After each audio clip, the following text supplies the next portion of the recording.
महाभारत दुनिया का सबसे बड़ा महाकाव्य ग्रंथ है, जिसे भारत का सबसे ऐतिहासिक और दार्शनिक ग्रंथ माना जाता है।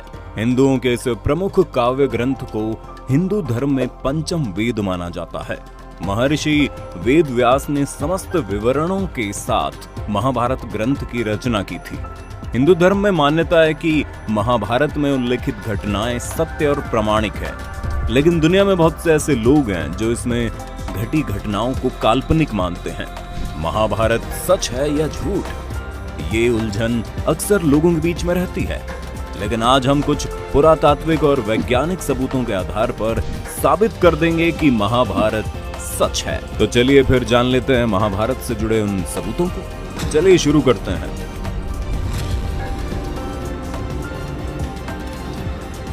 कुरुक्षेत्र की लाल मिट्टी।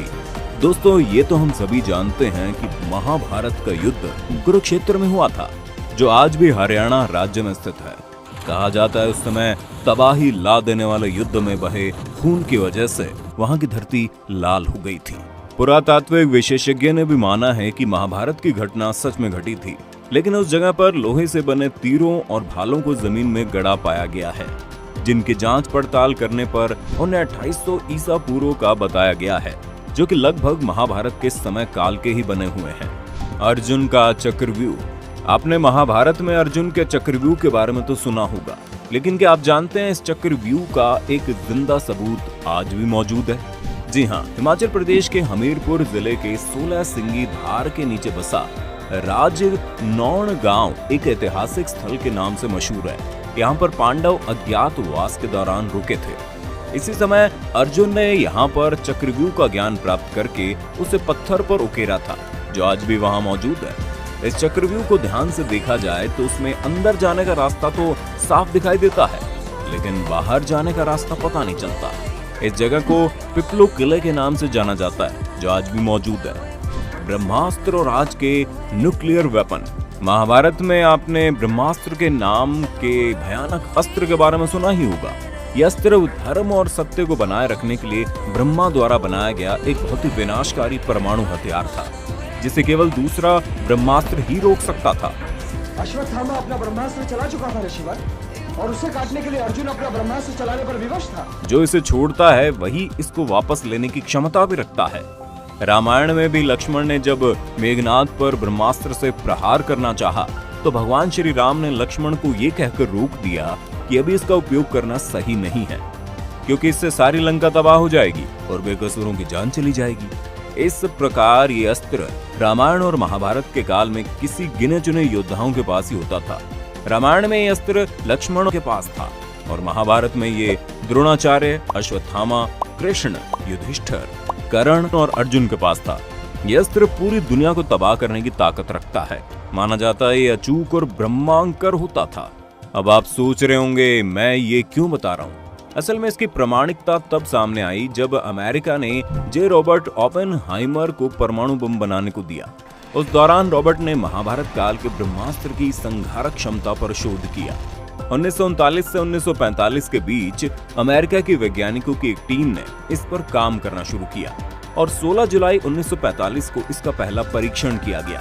और धमाके का परिणाम कुछ वैसा ही था जैसा पौराणिक ग्रंथों में ब्रह्मास्त्र के बारे में बताया गया था। इस परीक्षण के बाद वैज्ञानिकों ने भी माना कि इस तरह का अस्त्र महाभारत में इस्तेमाल किया गया था। इस बम के सफल परीक्षण करने के बाद रॉबर्ट गीता का श्लोक पढ़ते हुए रोने भी लगे थे, जिन्होंने आज के परमाणु बम का आविष्कार किया। और वैज्ञानिक खुद इस बात को मानते हैं कि महाभारत हुआ और हमारे देश के कुछ धर्म विरोधी लोग हमारे इस महान इतिहास और धर्म युद्ध को एक कहानी मात्र मानते हैं। भगवान श्री कृष्ण की द्वारका नगरी।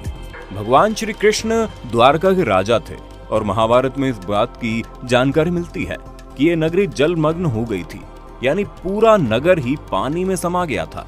लेकिन आपको जानकर हैरानी होगी कि पुरातत्व विभाग को गुजरात के पास समुद्र के नीचे एक पुराना शहर मिला है और इसके प्रमाणों से पता चलता है कि वही द्वारका नगरी है जिसका उल्लेख महाभारत में किया गया है। तो आपको क्या लगता है, क्या ये वाकई में श्री कृष्ण की ही द्वारका नगरी है या महज एक अफवाह? कमेंट करके हमें जरूर बताइए।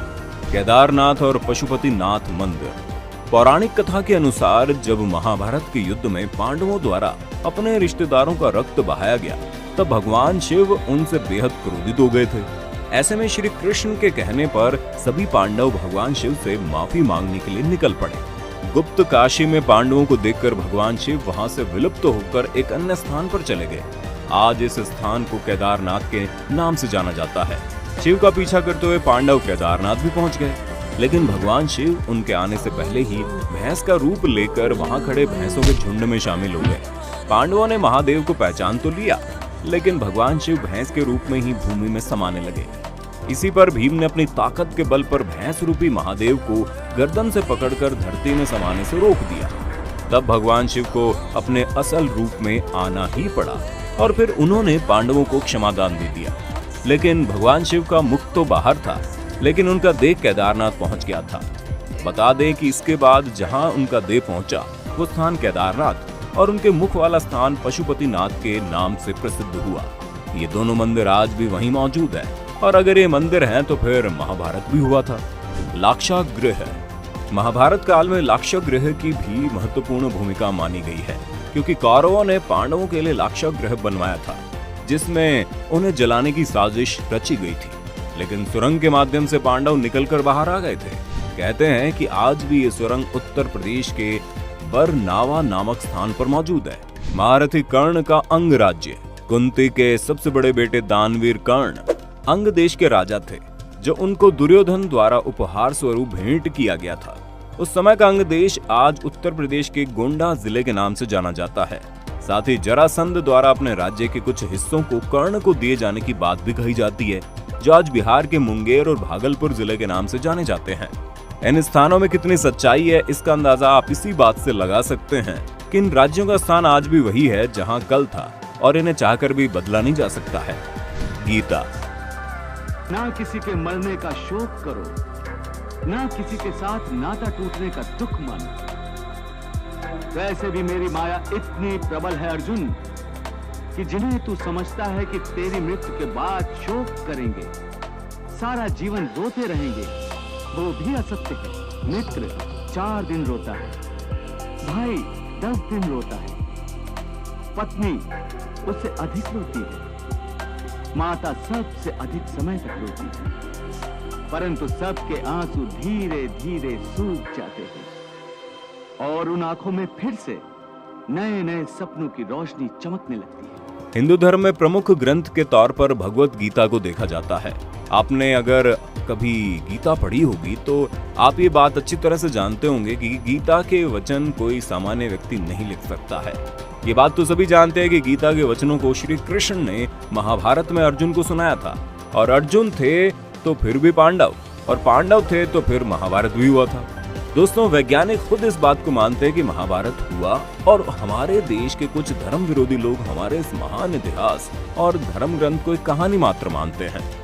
ये सबूत उन तमाम लोगों के लिए हैं जो इसे महज एक कहानी मानते हैं। आपको क्या लगता है, ये कहानी है या हकीकत? हमें कमेंट में बताइए। अगर आज की ये वीडियो आपको पसंद आई हो तो इसे लाइक करने के साथ साथ अपने दोस्तों और रिश्तेदारों के साथ शेयर जरूर कर दें। अगर आप ये वीडियो YouTube पर देख रहे हैं तो चैनल के लिए हमें दीजिए इजाजत। आपसे मुलाकात होगी अगले वीडियो में। शुक्रिया।